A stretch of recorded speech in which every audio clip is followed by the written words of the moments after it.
You identify as the persecuted father. Yes.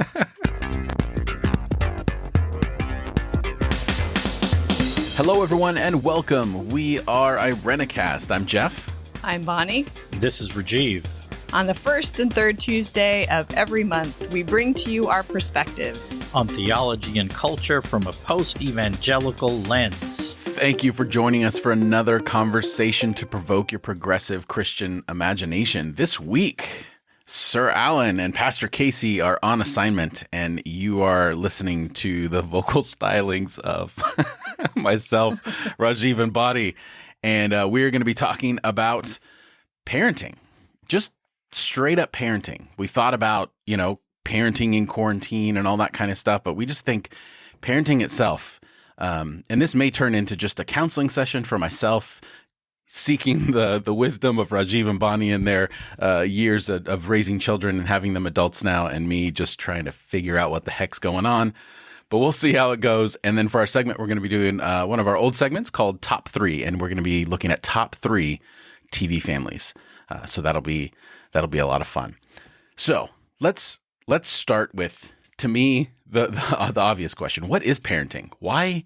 What is the purpose of parenting? I grew up not having that modeled for me, but then as I grew up and, you hear parenting, and then when I worked in youth ministry, I was obviously involved with parents and was told I wouldn't understand because I'm not a parent when I tried to give advice. But then when things fell to shit, they came to me, we need your help. Oh, that's interesting. I thought that I was, anyway, that's just obviously some stuff coming out there. But what is parenting? Because I've always seen parenting, and many of the people in my life, the parenting kind of boils down to 2 categories. It's protection and provision. Like, that's kind of the whole purpose. So Rajeev, Bonnie, tell me, what is parenting? Why do we do it? Yeah, and many people experience the yearning to be a parent. There's something in us that calls us into this very complicated calling. Yeah, what is parenting? That's such a huge question. Yeah, I think protection and provision, that's just the basic stuff. It's that's what you do to keep CPS from getting called. Yeah. It's parenting is really so much more. There's the nurturing, time, connection, listening, lots and lots of listening. And some of the stuff I'm sharing, it comes from a lot of mistakes. It's not like I knew all this stuff along the way. It's I've learned as our sons have gotten older and they're in their middle and late 20s now, feedback about mistakes we made. It's okay, if I had to do it over again, these are things. So I'm looking forward to being a grandparent, kind of getting it right there. But that's a whole nother episode. I will draw our listeners' attention to the fact that we have discussed this particular issue before, but it was very specific to Rajeev and Bonnie's journey through parenting during deconstruction and how that affected their family. And I will put the link to that episode in these show notes, because that was a great episode where they sat down with their adult children and really discussed kind of that time in their life. And it's just fantastic. I guess you can consider this an appendix to that. Is that what it is? What's the appendum? What's the word? Mm-hmm. Is okay. Yeah. So we're continuing that conversation. It's a sort of a doohickey. I've come to think of parenting, and I think that adults in society are all parents. It takes a village to raise a child, and that's really true. Sets of parents who are the ones responsible for living in the home with the child. They are the primary parents, but every single person is involved in bringing up young people in society. And I've come to think of it as it's accompaniment. Having the privilege, the honor of walking alongside an individual that you don't own, even though they may have your last name. There's, this is a person who's developing and growing and is preparing to launch into the world as their own person. in relationship with all the other people out there. Parenting is accompanying that person in the process of doing that. Right. And trying to keep your own will and wishes from getting in the way of who they are. And that's, God, that's such a challenge, you know? Right. It seems counterproductive to have to start by holding tight and then slowly loosening a grip, because we kind of, when we are able to grab something that we love and like, our instinct is to just hold tighter and tighter and tighter. And I know that was my experience. I'm going to probably refer back to my experience as a youth minister a lot during this, but that was my experience seeing a lot of parents, is that they, especially when, their students hit adolescence and they start asserting their independence and all that kind of stuff, that there's this tendency to grasp tighter. And that obviously caused a lot of issues. And, it's this person that's part you and all not you, and working through that whole thing. It's, I don't know. Yeah. It's definitely one of those things that you don't get till you've been there. Right. And I would say that counts for each stage of parenting as things evolve. Like Jeff, what you were talking about, and let some emotion come through with parents telling you, well, you don't really know what it's like. And yes, that's true. But then they come to you because what they're realizing is their kids are bigger than their purview. Their kids are more. And their kids in different ways and different things about their kids that they don't have a clue about. So they're like, what's going on here? And then it starts to break open. I'm not the only one who's involved in, like what Bonnie was describing, in parenting my children. Now they've grown beyond the needs of what I can offer as a parent and what the household can offer. And they need youth ministers, teachers, coaches, pastors. I think all along the way, holding our children loosely is really important. I think that parenting involves a lot of grief. And, like anything worthwhile, it's just the way that it is. You get to a point where you feel like, oh, we have this synergy, things are going great. And then they develop they are evolving to become new people right before your eyes. And so you, in a sense, have to grieve, and so do they, what has just passed. And now there's something new on the horizon for them and for you and your relationship with them. And you're doing that constantly. And it's so beautiful because it's like this unfolding that happens, but it's also, there's loss involved. And parents, and that transition between childhood and adolescence, which is really messy and awkward and difficult for everybody. And it brings up all of your experiences in adolescence because you're seeing it played out once again. So if you haven't done your work to heal those things or to parent yourself when you didn't maybe have a parent during that time of your life, then it all comes rushing back to you once again. And that can be, so parents are dealing with that as well as the grieving process of their child is leaving childhood and now entering a whole new phase of their lives. I wondered, when you say that, I remembered, and this was only 2 years ago at this point, but that idea of like stuff rushing back from your childhood. Was it weird for the two of you the first time like they went to school and you were back on an elementary school campus? Like I felt like I was having this surreal out of body experience. It was like weird, like everyone's and everything is so little. And I remember it being this big, it took me like, I didn't hear anything that happened at that opening orientation because I was just like in this like weird euphoria of, did I just go back in time? I don't know if everyone else has experienced that, but it was super weird for me.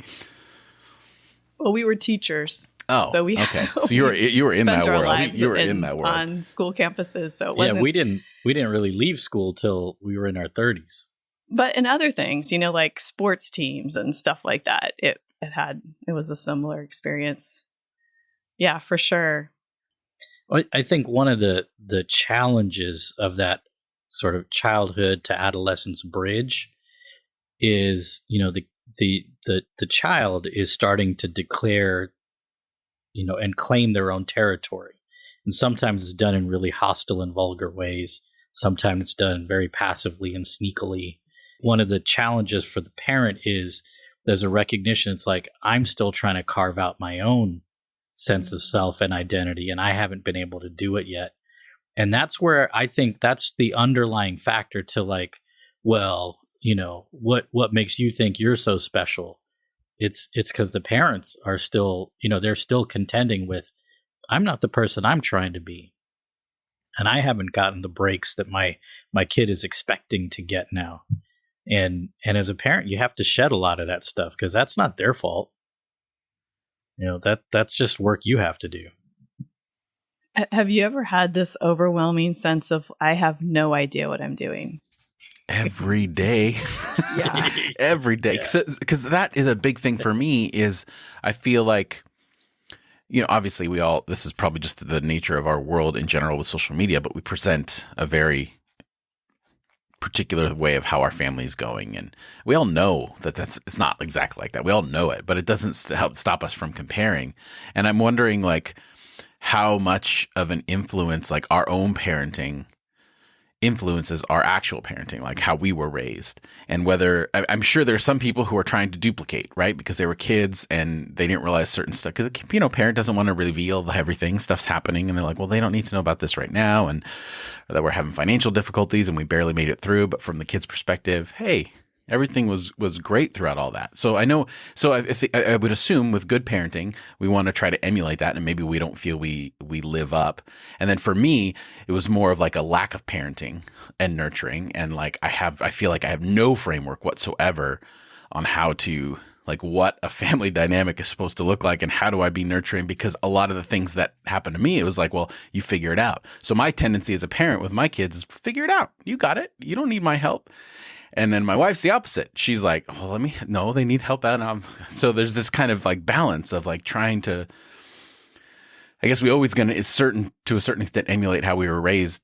But I'm wondering like the more conscious, like, oh man, I remember this and I want to duplicate that, or I remember this and I want to go the opposite direction, and how much that plays into that. So like for you two, like, was there like each of you trying to duplicate your only families, and then there's kind of, I'm sure there was clashes in how that worked out with what you all were doing, and then just all the other dynamics that you guys were working with deconstruction and race and everything else. Did you find that compulsion to duplicate what you were raised with? I think developmental theorists talk about that a lot, actually, in response to parenting. Exactly what you said, Jeff, which is like that you're either emulating your parents or you're reacting. It's reactive parenting, or like, copying your parents, emulating your parents. And I think we often parent ourselves. Like we see ourselves in our kids, and we think about, man, when I was 5, this is the way that I needed to be parented. And we project that parenting onto our kids, and they're not us. Like they're completely different people. So it's hard sometimes to remember that. And really, we have to follow them, I think. They'll help us know how they need to be parented. But our own stuff sometimes really does get in the way of that, because we bring in all this baggage from the way we were parented. And sometimes we respond to it by reacting. Sometimes we copy it. Yeah, it's there are times, it's less and less now, but there were big swaths of time where I was like, oh my God, it's just my dad's flying out of my mouth. And I'm like, I really didn't want to be like that. And then there's other things where it's like the practice of taking a breath. We talk about this in peer-to-peer relationships all the time, but just taking a breath and thinking something through for a few moments before responding seems like it's particularly hard in parenting. But the times when I've done that in parenting roles, the outcome has been exponentially better than what I was going to say as a reflex. And, over time it gets better. Again, partly because your kids get better at calling you out at it, if you're open to that, which I'm grateful we've worked into that. So what now? Like, I mean, for you two on the other end, how has that relation, like what does parenting look like when they have become, I mean, none of us are fully have become, but when they're adults and they're in that threshold of life, I mean, what are some of the more surprising changes to the dynamics that you have with them in your relationship? And maybe what were some of the more challenging ones? I think even before going to that question, it's important to say that you can mess this up so many different ways and it's still going to be okay. Like, it's still going to be okay. Just loving your kids, honoring their journeys, being alongside, and just being in admiration of these people who are, you're gifted with, is really, I think, what parenting is all about. And as long as that's okay, as long as that's in place, the millions of mistakes that you're going to make, it's going to be okay. That's the hardest thing to remember. I mean, I can't really tell you how many times after I've done something stupid, I'm thinking, oh man, I just ruined them for the rest of their life. They're going to I have that thought so many times. Like, what am I doing? Like, what kind of foundation am I? Like, every decision has the weight of the world on it. And I'm just like, oh man, I yelled at them for spilling their cereal. Damn it. Like, they're going to have, PTSD every time they pour a cereal bowl. Like, it's just blown everything up in my mind. So yeah, no, that's important to hear and remind ourselves of for sure. Yeah. Well, and I think there's a lot of power to an apology too, from a parent to a child, but like to actually mean it, to work on changing the behavior that prompted the apology in the first place. I have a lot of experience with that, and I'm glad. I don't know where I picked it up, but it was never modeled where parents apologize to their kids and try to change that. That was like a completely different universe. But somewhere along the line, I picked that up, and I wish I could remember who or what to credit, but can't. Maybe you can just give yourself the credit, Rajeev. Yeah. Well, I'll give myself credit for having practiced it. Yeah, I think at this stage of parenting, if you're fortunate enough to really continue to have this relationship with your kids, if you make it through that adolescent period, which is prolonged, and I think it's getting longer and longer as the generations continue on. We should talk about adolescence for a minute. Okay, don't you think? I was gonna respond to Jeff's question, but if you want to talk about adolescence, that's fine too. Well, like what you just talked about, adolescence is longer now than we've ever had before. I mean, part of it's our survival, but part of it's just even financial. It's like, what does a young person actually need to launch today? Like a $600,000 salary to be able to buy a house and put down. I mean, it's ludicrous what the world that has come into being, and a young college graduate and facing, and then you add on top of that this global pandemic. I'm just like, oh man, poor kids. And I mean, I say kids, but I mean, young adults. It's just unfair. But in that adolescent period, yes, it's extended. It's more complicated because of social media. And I'm not bashing social media. I'm just saying it's more complicated because of it. And we aren't digital natives. Our generation doesn't know it from the inside. Well, our generation, but younger parents do. Yeah, Jeff's kind of up there with us too. Not quite, but I'm right in the middle. I remember the before times, and right. Right. Yeah, well, but I mean, the social media just exacerbates what is. Like, it's not anything new necessarily, I don't think. It just sort of makes it it's new in that there may be a generational gap, but I mean, that's always existed. Right. But yeah, it's not a judgment. I want to be clear. I'm not making a judgment call on this, but like friend connections, we used to hang out together. We used to meet up at the convenience store, at the the school parking lot. We used to hang out together in person, and we had to muddle through stuff. Now there's this online contact, which has created a sense of connection without the physical proximity. And I think that's creating a dynamic of socialization that is very different. Yeah, I think I think for me, and this is just my take on it, is just for adolescence itself. I think what social media does in particular is heighten the stuff that's already there. The questions of who am I? What do people think of me? And now all those things that I think we internalized and probably almost, well, not, I don't want to say didn't, but a lot of times the stuff that we internalized necessarily wasn't said to us.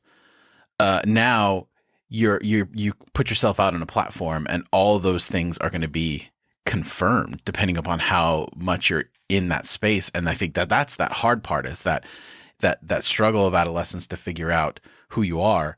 And we don't even have a framework. We don't even have a consistent frame for what adolescence is. It's essentially like 100 years old because it's more socially and economic driven and everything like that. And what adolescent looked like for us, which you could argue we were only the second generation of quote unquote like adolescence. Yes. Mm-hmm. And each generation has been so different. I mean, there's some things that are similar, but because it is based in cultural change, it is going to be different with each generation. And I think what we're talking about in terms of the parenting part is really that core of understanding that this person is an individual. They're related to me. I was a part of bringing them into this world, but they're still an individual, and listening is an important thing, and knowing who they are and like enjoying them, like letting them have those moments of, I just remember like everything I loved was dismissed. And even working with students, parents, they were so quick to dismiss the things that they loved because they wanted like quote unquote the real stuff, but that was the real stuff for them. And it was a part of their expression of who their identity is. So I think adolescence is a tough one because it embodies selfishness, which is something that we automatically kind of revolt against, but we don't realize that this is an important selfishness. This is a necessary selfishness. And then how do we just encourage that to not be destructive for other people around them? And I think that maybe is the trick. I don't know. Yeah, encouraging self-centeredness is important in adolescence. And when they're pushing back against everything you've taught them, that is their job at that stage of life. And it is so painful. It's important not to underestimate the pain in adolescence for parents. But it can be a joyful kind of pain. And I don't mean that in a like sadistic way, but you know your kid is growing up. You know that they're going through, like you have prepared them to get to this stage, this next phase of life. And when you see them pushing back against everything you hold dear, that's part of their process. I think what's far more dangerous is when they don't grow up beyond adolescence. And I think there are a lot of adults out there that haven't left that sense of self-centeredness. Yep. And still operate in the world that way because our culture sort of rewards that type of way of operating. So parents, and all of us who are adults in the room, part of our job is to help them to go through adolescence and be as self-centered as they need to be, so then they can begin once again from a central core, from a moral compass, then offer themselves to the world in selfless kinds of ways, in self-giving kinds of ways. Mm-hmm. And we kind of developed some language that we used internally as a family during those times. We called it, we would say, he's in the woods right now, but that's where he belongs. It's sort of like just trouncing around, smashing stuff, screaming at the top of his lungs. He's in the woods right now. And we would say that to them. It's like, it sounds like you're in the woods right now, which is where you need to be. So I'm going to listen to you that way, or I'm going to, interact with you that way.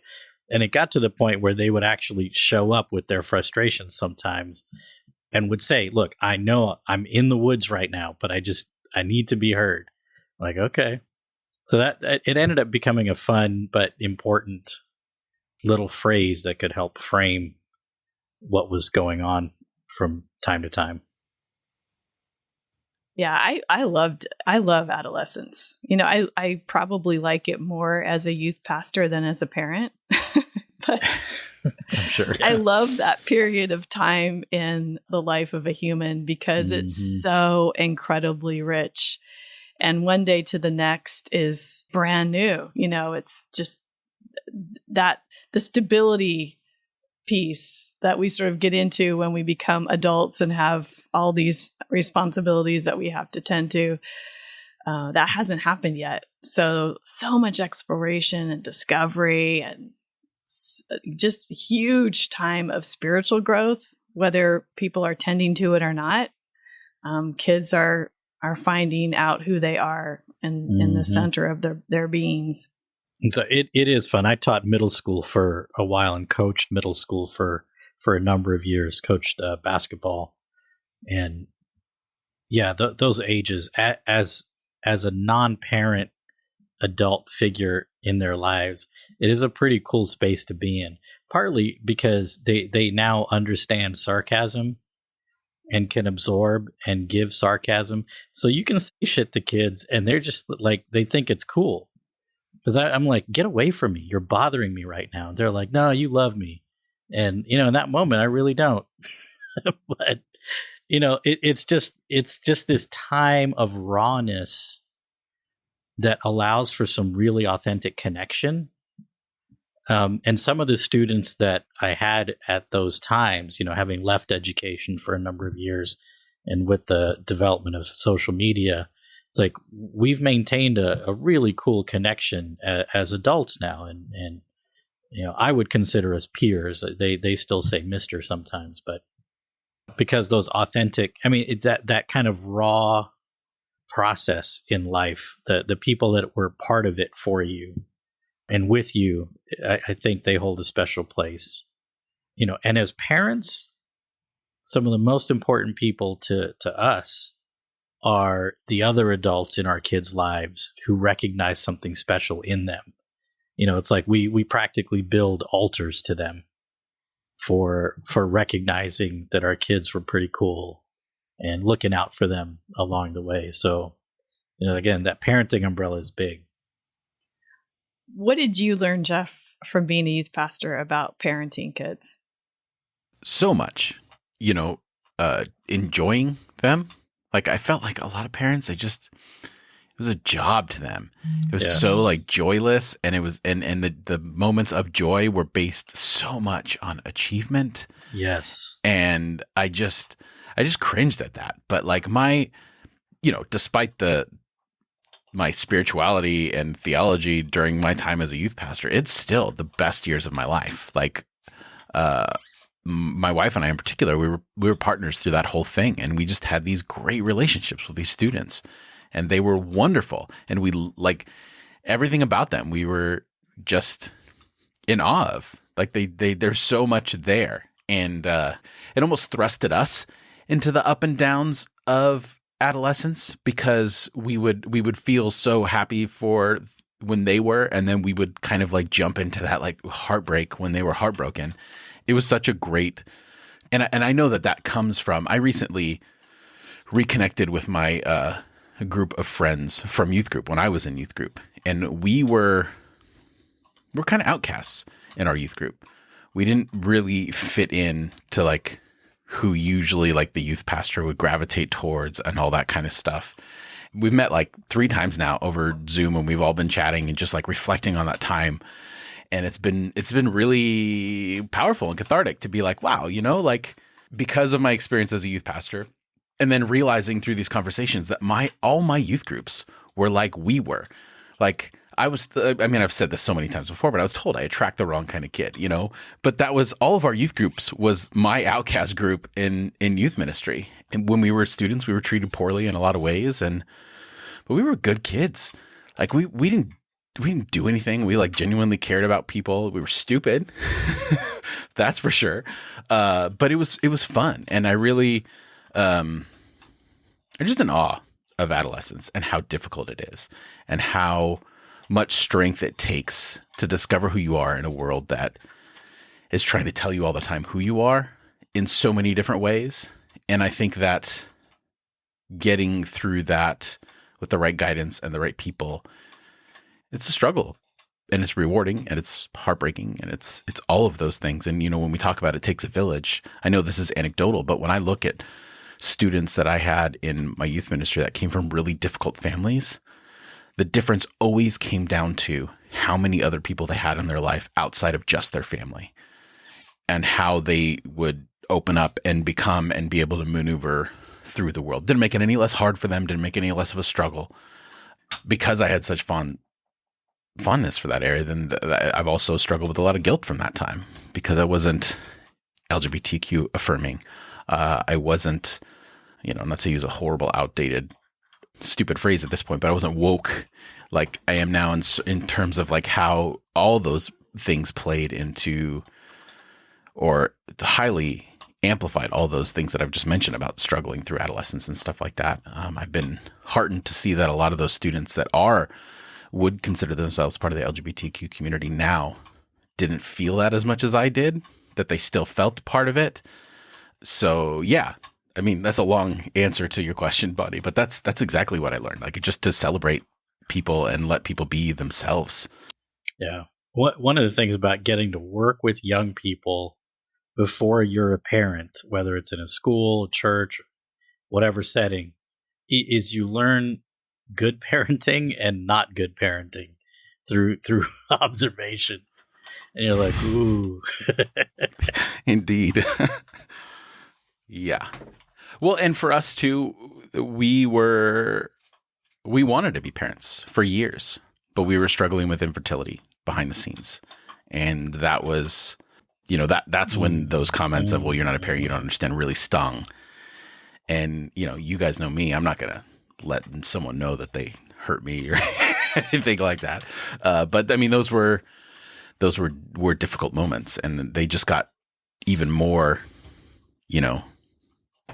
amplified as things went on before we finally ended that relationship with evangelicalism. But I'm curious, like part of the thing that a lot of people talk about when it comes to parenting is that the birth moment, right? Like, you're having this divine moment, and it changes you forever. And I agree that kids change you forever, but I don't think it's certainly as romantic as we tend to communicate it.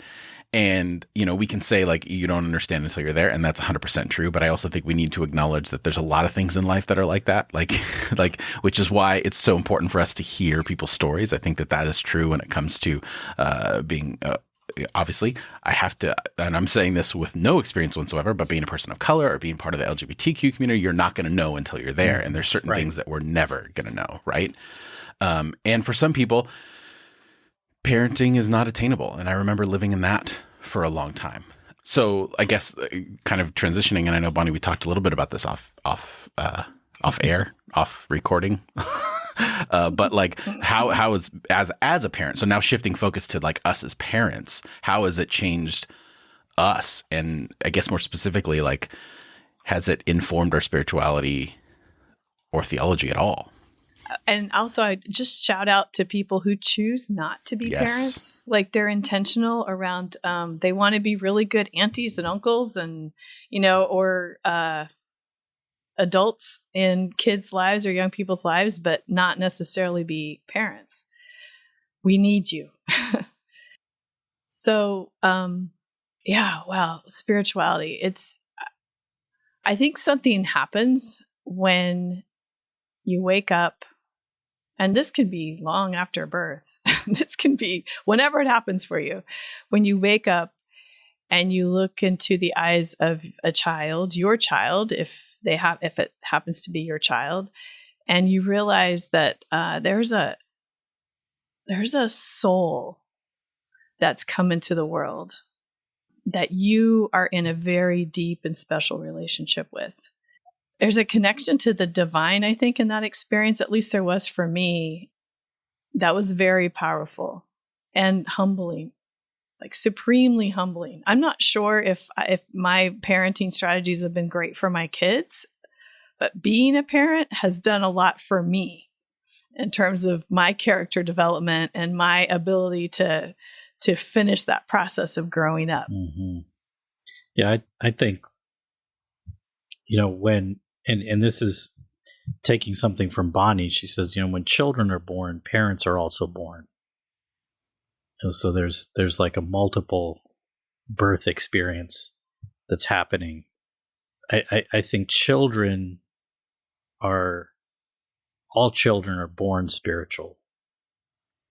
their curiosity about the world around them, the grasping to learn and understand, and we know through some painful mistakes as a human race how failure to thrive in infancy is where people haven't been held, babies haven't been held or nurtured or sung to, or so that interdependence is a deeply spiritual dynamic.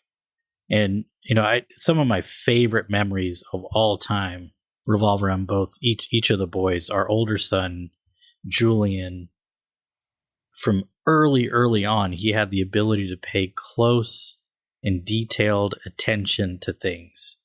I mean, it was just beautiful to watch him look at a flower. Like, he would examine it and really take it in.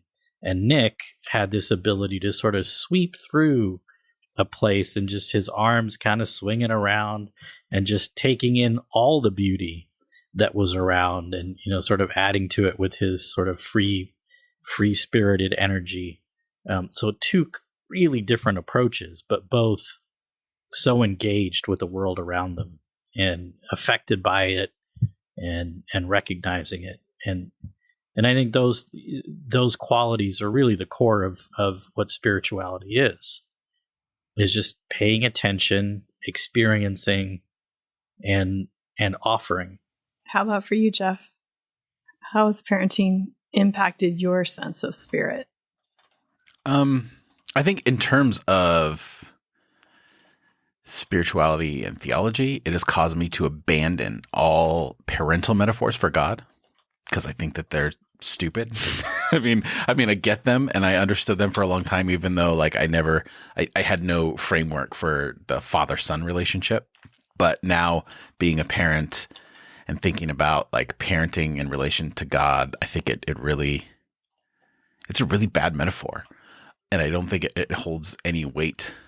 I think that's been a big thing for me, because then that's helped me let go of a lot of different ways that I view God, less and less as a person, and more as like, kind of that idea of the ground of being, sense of what or who God is. And then that's probably the big thing. And I think that's had the most ripple effects, because then once that for me really kind of those metaphors deteriorated, there's a lot more freedom to explore things and not, this may sound weird, but there's certain things that stick with you that you kind of have a hard time letting go of. I think number one, hell is one of them. Like every now and then I'll have this thought of, what if they're, maybe, I don't know. And then the other thing is this idea of, it's not about religion, it's a relationship kind of idea. And this what would Jesus do aspect, and trying to be a type of person that emulates God or Christ or whatever. And it's taken a lot of pressure off to be able to let go of that and not feel as though like I'm having to emulate something else. Like it affirms, number one, that I am a unique creation. I'm not just a duplicate.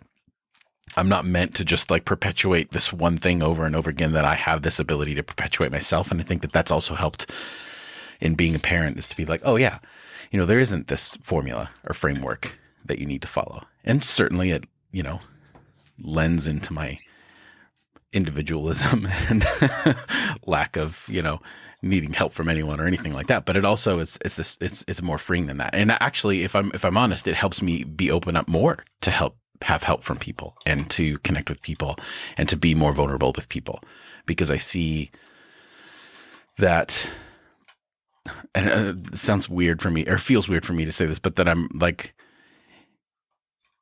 if everyone's perpetuating the same thing, then I feel like it's easier to hide away, because they're just going to get that somewhere else. But if I truly believe that I and my children are unique, or people in general are unique, then lack of vulnerability is robbing people in my life of something different, of something unique. Yeah. So when I say that, feels like, I'm robbing you because I'm so awesome, which I don't like that aspect of it. But I mean, just the general idea. And then if I really believe that idea, I'm just trying to live into it in some way. Yeah, that's a really cool take. And maybe I let you didn't ask for a suggestion, but rather than using the framework of robbery, because that would be taking something that somebody already had, is just, there's a missed opportunity, or there's an offering that could be made, which, coming from you, Jeff, would be completely unique. It's something that doesn't exist in the world without you putting it out there. This all sounds so processy. Because if we're all in the process of becoming, right, we incorporate one another's offerings into our own becoming. So if you do hold on to what you have to offer in your unique sense, then what's possible in the world is much smaller. What's possible to each other is much smaller. So yeah, definitely. Oh yeah, I mean, I'm 100% on board the process theology. My whole thing is I just think things, and then someone else gives me the words for what I'm actually thinking to humble me and say, hey, you're not the only one that's thought these things. There's words for them. Alan's been a big wordsmith in my life to say, no, that's this.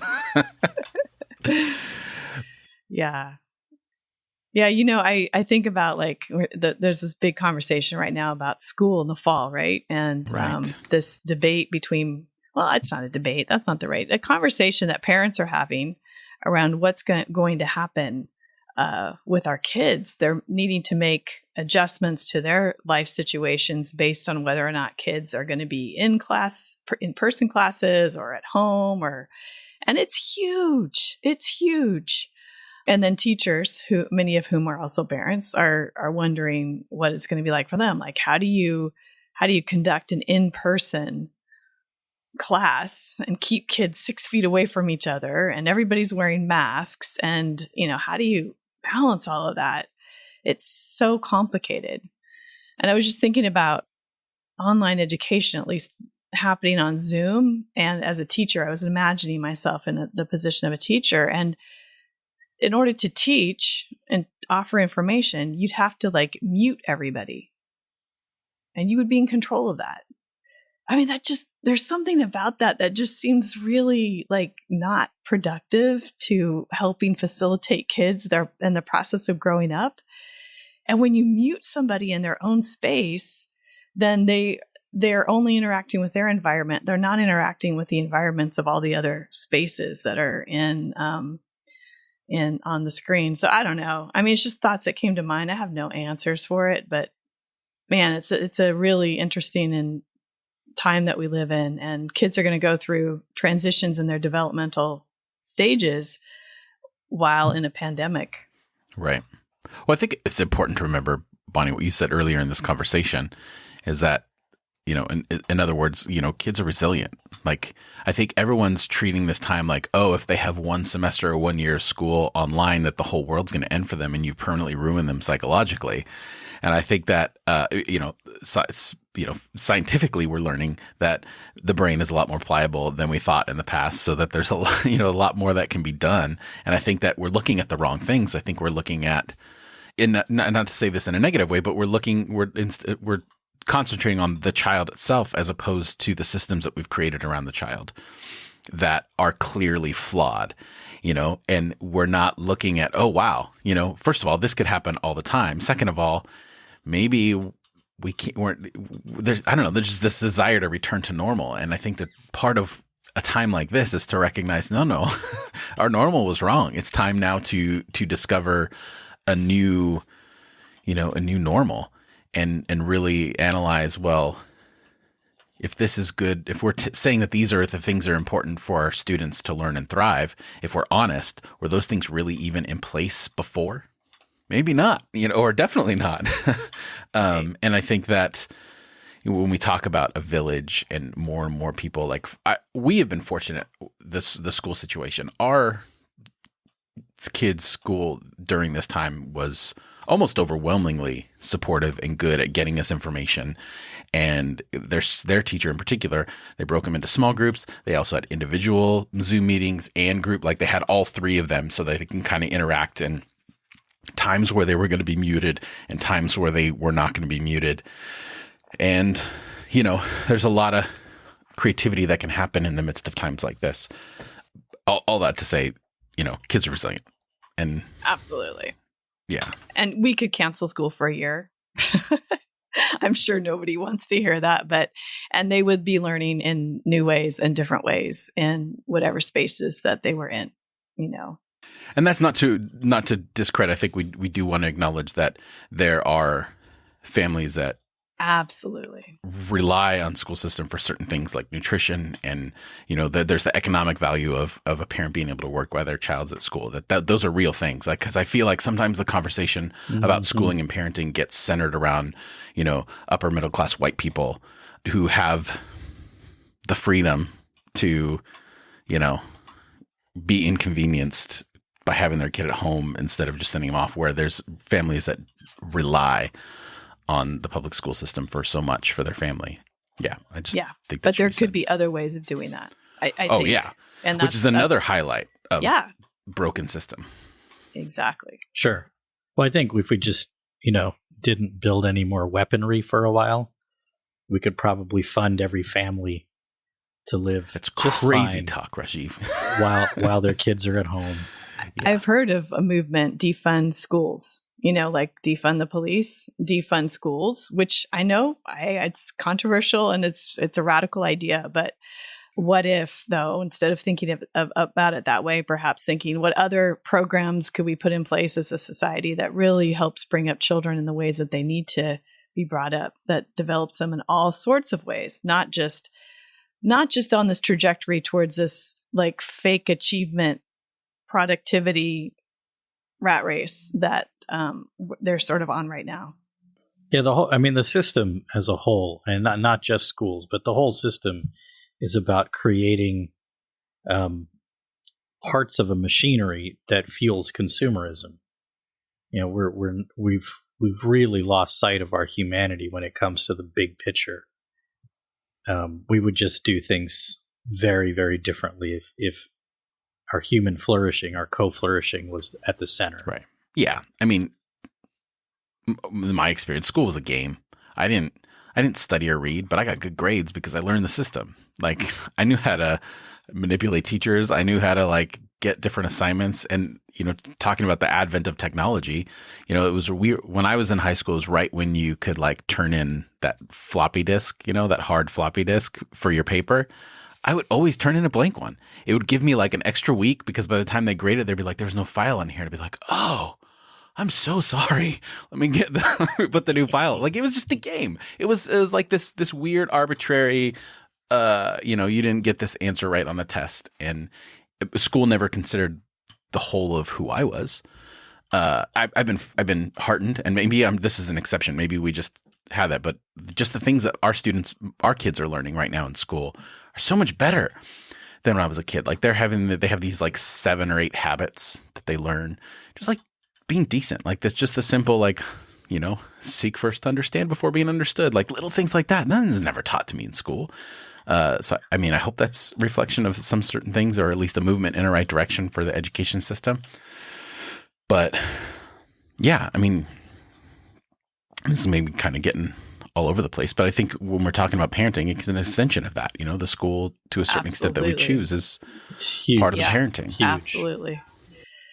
Yeah. And thanks to all the educators out there. That was my field and I loved it so much. I love teaching, but often got very frustrated with systems, very frustrated because of the demands and the expectations. Teachers, it's just, you're there to teach and to nurture the process of education. And often that was inhibited greatly by the systems.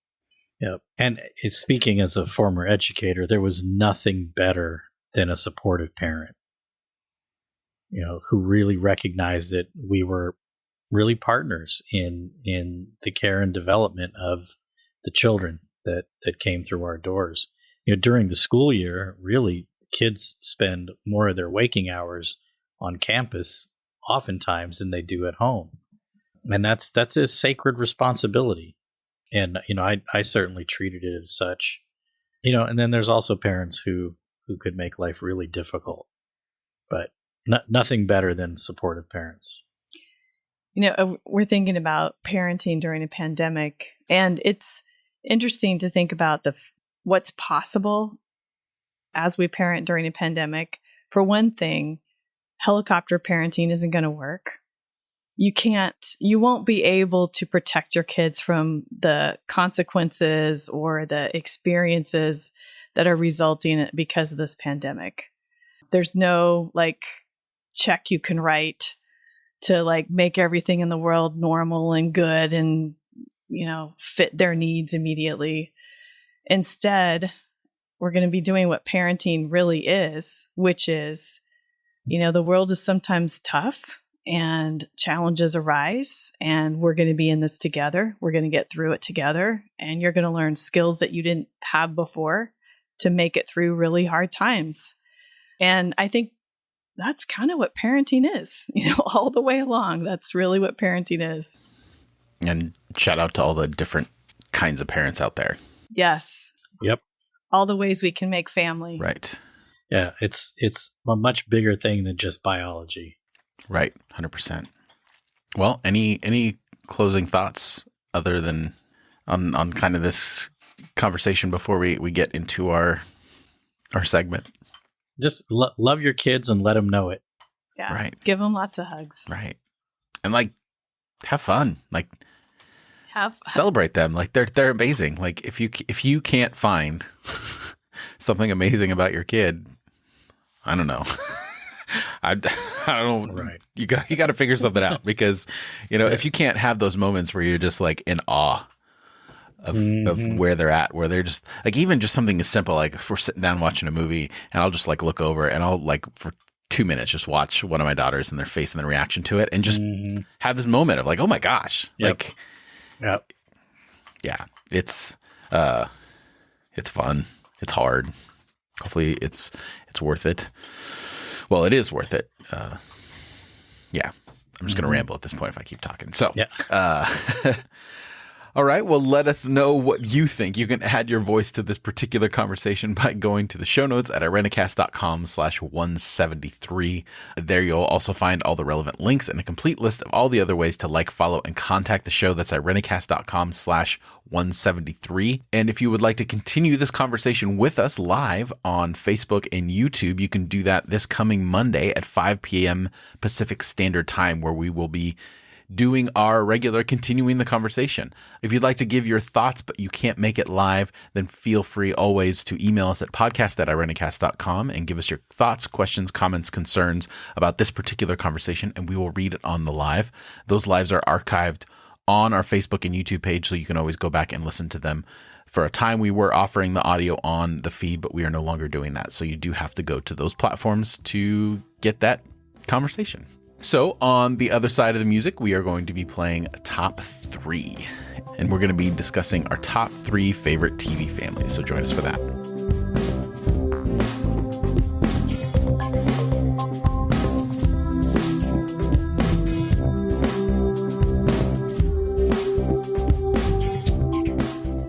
All right, we are on the other side of the music, and we're going to be doing a segment that we've done several times, Top 3. Basically, we come up with the top 3 of a given category, and given the conversation that we just had, we're going to be doing top 3 favorite or most resonant TV families. So we'll all count down for 3, and then we'll go 2, and then we will go 1. So, Rajeev, what is your number 3 favorite family? Number 3 is Bob's Burgers. Okay. That's a good one. Partly because I think those parents, they their kids are weird and quirky, and they love them, and they don't inhibit any of that stuff, and so they're just I think a cool couple. But on the flip side, I hate watching the show because I am Bob is me, where he's just oh my God, half the time. These kids, and they have no respect for him. They're so mad. Yeah. So I can relate. You identify as the persecuted father? Yes. All right. The Bob, I still have, everyone says I got to check out that show, and I haven't got around to it yet, but it's on my list. Oh, you'll love it. So much good animated stuff out there. All right, Bonnie, number 3. Okay, number 3 is it was actually a really formative show during my childhood. Little House on the Prairie. Oh, wow, going old school. There we go. Yeah. There's some, now that I'm a grown up and a little more socially justice minded, I see some glaring problems with it, but it also seems so sweet and endearing and taught me a lot about being a good person. So, Little House on the Prairie. Nice. Along those lines, for me, for my number 3, I want to say this out front. I acknowledge that any of my picks could be very problematic, including and probably most especially the one that I'm about to reveal. But we're talking about things that resonate. And in the time, it resonated for me because it was a show that showed an imperfect family. It was one of the few times that I could watch a show and felt like, okay, I can kind of leave the family dynamics there because they're not making me long for anything. And that was... in terms of like media representation of my family situation, this was probably the closest that resonated with me. And there are other things that resonated with me for really bad and wrong reasons, but the Bundys from Married with Children is my number 3. And I loved that show at the time, and reflecting on it, I probably can't watch it any longer, but I remember that feeling very comforted that a family could be that dysfunctional. It's like, oh, okay, I'm not the only one. Not that it was a direct reflection of my family, but that just the general, this isn't traditional. It was nice to see that. So the Bundys, number 3. It's a great show. Yeah, I have fond memories of it. I at this point, I've convinced myself that it was satire, and maybe it was, and I don't know. I haven't watched it in a really, really long time. Anyway, number 2, Rajeev. Let's go around the bend. So my number 2 is Little House on the Prairie. Oh, Really? Yeah.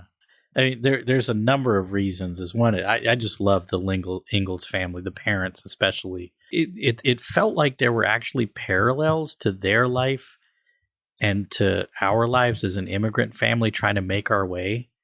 They would go to these new lands, and of course, you've got the whole stolen land thing with indigenous people. So that's clearly a problem in retrospect. But growing up watching this show, partly learning what it meant to be American, it's just, I don't know. They like managed to stick together. They were a great team in a lot of ways. And you had this, these strong parents who weren't, they were flawed. They made mistakes. They apologized. And I don't know. I just love Little House on the Prairie. I still watch the reruns. I can't remember which service it's on, and I love watching it even now. It was also on the wholesome approved watch list for those of us who were growing up in pretty conservative Christian homes. So that was another influence as well. And we, part of probably why it was so special is we watched it together as a family, and so there was that kind of time together. So that's up there. My first pick, the Bundys, that was one that I had to sneak and watch. So it was not on our family's approved list either. Yeah, like The Simpsons. That was one we had to watch. What a weird cultural war that was. The Simpsons versus the Cosbys. Right. And how did that turn out? Oh, man. I could talk forever about that one. It was so interesting. Anyway. Bonnie, number 2. Number 2 for me is Ugly Betty.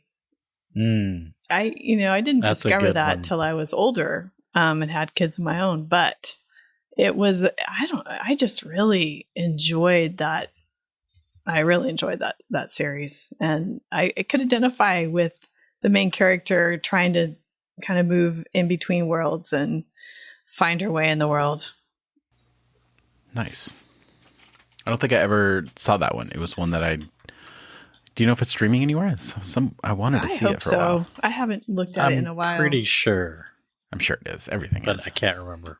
It also had an experience of a girl growing up, and it wasn't always easy or it was sometimes really hard to find those kinds of shows. Right. Almost impossible. I can't even think of one off the top of my head from the 90s and before. Can you? Not in complicated character kinds of ways. Maybe Not even Maine. Like there was Boy Meets World. There was the Wonder Years. Like all interesting. Yeah. We're going to do an episode on representation one of these days. And I'm going to go through media and television history, and it's going to be fun. Anyway. All right. My number 2 this is the idyllic for me. This is something that I was like, oh man, I wish I had that. And there's been many iterations of this family. But the specific iteration from Smallville being the Kents, John and Martha, and, good old Superman. But just the idea of like, how do you deal with a child that could tear you in half in 1 second, and then watch all the stuff that Superman goes through, and always just have this grounded approach. And I mean, I think it's an important part of the character of Superman in general, but just the Smallville iteration of it too. There was something very familiar about it. And, problematic in certain ways, but I guess at this point, what show isn't? But I really, as I was watching that, and I was watching that one I think it premiered when I was like second year into being a youth pastor. And it was a time in my life where there was I've had phases of kind of just analyzing my family history. And it was just nice to have like, oh yeah, the Kent farm. I want to go there. Yeah. That's a good one. Mm-hmm. I have to look at that again. Yeah, Smallville. I watched the first season, I think. I think the first 2 seasons are, in terms of like because the superhero story has been done so many different ways, but in terms of like the formation of a superhero and how influential, I mean, specifically in that show, father, but just family dynamics is to where someone ends up, and the friendship that Clark and Lex had in the first 2 seasons was, to me, there's some really good television there. But it got more comic booky as it went on, which I'm not opposed to, but I understand why some people would be. Yeah, that's a good one. All right. Our number 1, Rajeev. Number 1. Now, I've got 2 honorable mentions. We'll do honorable mentions after the number 1. Yeah. All right. So my number 1 all-time favorite, and I would say this is by far and away my favorite as a family, is Good Times with Florida and James Evans. This is a black family in an apartment building. When I watched it, we lived, I remember watching it, living in an apartment building, and just parents trying to make it work and trying to protect their kids from what was out there and keep them from getting sucked into stuff, which my family absolutely did. So I love that show. And they dealt with some real stuff. They were very courageous. So it was just a beautiful show. And even the artwork on the intro, I can still see that vividly. So anyway, I hope it's still streaming on Hulu somewhere. We'll have to find it. Every show that we mention here will be in the show notes. And if for those of you that are curious, there's a website called Just Watch. Type in your favorite show. It'll tell you exactly where you can either purchase it or where it's going to be streaming. And every show that we link in our show notes takes you to that website to show you where you can watch it. So if everyone's curious why they're listening. All right, Bonnie, number 1. Okay, number 1. And, TV and this isn't my like number 1 medium for taking in stuff. So I have to like think harder than other people do. But I would say my number 1 show in this category is the One Day at a Time remake. I really, really loved that show. It was really complicated. It centered women's experience. I think also had a great illustration of how immigrant families integrate, or I don't know what the word is for it, but like how people do community together across difference. And that seemed really relevant to my particular family dynamic. I would say check it out. I don't know how popular it was in its day. It's so good. But it's really good. You mean the reboot? Not the original. The reboot. The original was good too. I don't know the original as well. Yeah, I haven't seen the remake of this one. I've heard all good things. I know that it was canceled by Netflix, but then picked up by another network. But overall, I think Netflix is doing a great job in terms of like bringing back the sitcom. I mean, there's hit and misses there, but when they hit it, they're doing a good job, and it's been nice because sometimes you just want a sitcom. Like We don't need the heavy cinematic TV show all the time, although I love it. Sometimes I just want a silly sitcom, and when you can add some like real heart to it and a different story that's not yours, it's just nice. You know, it's like a. How about you, Jeff? My number one is outside of the traditional family model, and it's more of like a friend group that find each other out of their own brokenness. And it is probably also one of my favorite shows of all times, but I'm going with the study group from Community. It is Yeah. It was the first thing that came to mind. I knew it was going to be my number one because it's all the family dynamics of like enmeshment and like all that kind of stuff in this thing that Dan Harmon writes and creates with these characters. And I think it's probably the most relevant to my experience, where my family groups in eras of my life have been more my family that I felt connected to. And Community is just a wonderful example of that. And even though the later seasons aren't as good as the earlier seasons, but just the way that it evolved too, like people can come in and out of a family and it doesn't always have to be the static same people. And yeah, so Community study group, my number one family of all time on television, for sure. Very cool. I love that show. Oh, it's so good. That is a great one. I just recently rewatched it again, and it I think I'm going to start rewatching. It mostly holds up. I know that they've taken one episode out due to recent events, which is understandable. But yeah, so if they could just like delete Chevy Chase. Right. I do not like. He's awful. He really is. Not even just in the show, but just as a person, I just have never been a fan of Chevy Chase. I just can't stand him. Anyway, honorable mentions. Rajeev, do you have any? Yeah, I got two. So my first honorable mention is Blackish. That's a pretty popular show. And what I love about that is, he's got, a pretty reasonable level of success in the professional world.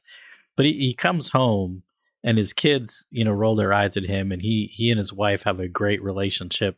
But like in every opportunity, and this is part of where I really relate, it's like she's always smarter than him. And she like looks at him in this way, like, really? But at the same time, it's like the super endearing way. I'm like, I know that look. I love the show, the characters, the writing, and they take on some really important topics in ways that no other show on network television can at this time. My other one is a Netflix show, which I love. It's Gentified. And it's the grandpa's the head of the household. Grandma's passed away, but there's a family restaurant, and he's got 3 grandchildren, 2 grandsons and a granddaughter, and their different experiences in the Latinx community and rent and gentrification and queerness and immigration. I love the show. It's, I don't know when they're going to get to pump out their next season, but I'm hooked. I look forward to it coming out. I have a couple honorable mentions too. One is All in the Family from back in the day. Mm-hmm. I think what I love about it is it's sort of the antithesis of cancel culture. It's, like, how do you, with very different viewpoints, how do you still somehow stay in family together and work through stuff? And I think it's a great show for that. And then another one that I don't think has gotten much play, I think it only made it through one season, is Transparent. I just, the creators of that show, I think, are very creative, and I would love to see more shows like that. Yeah, that show in particular, I haven't got around to see, but I'm pretty confident they're not going to have any more seasons because of the allegations against the main actor in that particular show. Yeah. But yeah, I still want to get around to seeing that one for sure. Honorable mentions, one that was very close to making my list was a show that ran for 3 seasons back in 2017, just after the election of Donald Trump. It was called The Carmichael Show, and it was with comedian, I think, Jared Carmichael, and and he had David Alan Grier as the father, and then the mother and the son, and so it's just like it was modeled literally after the Cosby Show. Like it even has like, this was filmed in front of his studio, and it's like it really tried to model that whole like whatever. And even one of the episodes where basically every episode, it's in the same location, and every episode is essentially just a conversation with the family. One was about Donald Trump because the parents voted for Donald Trump, even though they were a black couple, and the kids are like, how could you vote for Donald Trump? So it had all those things. They even had a show about the problematic nature of Bill Cosby and the allegations against him at the time. Wow. So this is really like, they went through these really complicated issues in a sitcom format. And is really, really good. All 3 seasons are on Hulu right now, and it's just it's definitely worth watching. Yeah, I'm gonna check that out. But I think they just ended it. They're just like, well, we kind of had our 3-season run, and they didn't want to do any more, which I'm sad about. But definitely really cool family dynamic. So it was very close to making my list. And then the other 2 that just went, as soon as we said TV families, the 2 that popped up from my head when I was a child were Fresh Prince of Bel-Air and Family Ties. They just, I don't know. Oh, sure. When I think of families, I see those pictures. So those are my honorable mentions. All right. Well, all this talk about parenting and family, I got to get back to it. So that'll do it for us this week. If you enjoy Irenicast and you would like to join the work that we are doing, please consider donating to our PayPal link at irenicast.com/PayPal.